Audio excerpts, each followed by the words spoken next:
Okay, so I didn't bother to make a video out of this when I was doing it, but since I've still got everything mostly taken out, I figured I'll touch on what just happened.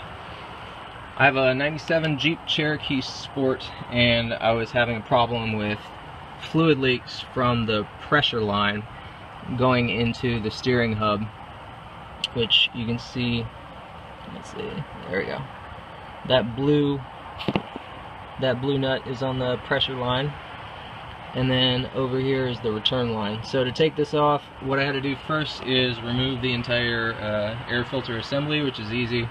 You just uncouple this line and this line from the assembly, take the lid off, and pull the filter out and take off these three.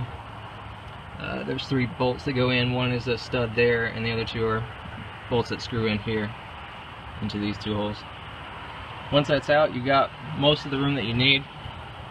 To get the pressure line off, though, you have to take the return line off first, and that's because the return line, you can see on the right, you got the return line, and that line goes right over top of the pressure line. So you got to take that off first, and then you can unscrew the pressure line and pull that out underneath of this hose and take it off here.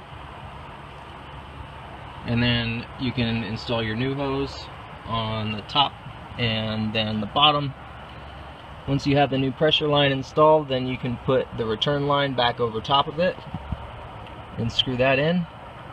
And once you got everything tightened down, you got to start it up and test it. Now I've already tested it and it's not leaking anymore, so that's problem solved. One note for this: when I had to, in order to get the return line back on, oh shit, where's my camera view? Okay, there we go. In order to get that return line back on, to make it situate the way it needed to, you see it routes underneath of this hose coming off the radiator.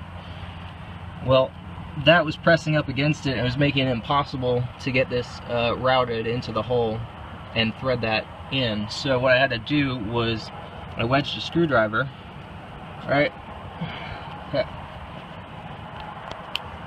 there. I pressed a screwdriver up against this part of the body assembly here, and I wedged the hose out that way.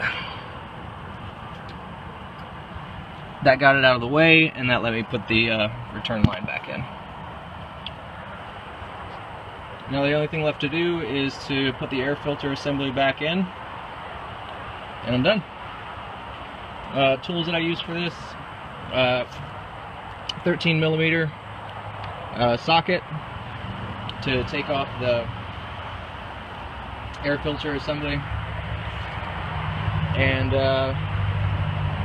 flathead screwdriver just to pry things off, and also to get like the busted out gaskets, to get them out of here, because the gaskets break in and they flatten and sometimes they'll stick in there. So that was actually the problem down there. I had the gasket was broken and it was busted down into the feed there. Lots of paper towels to kind of clean the grime off around the around these entry points, so that you don't get a bunch of nasty stuff into your pump.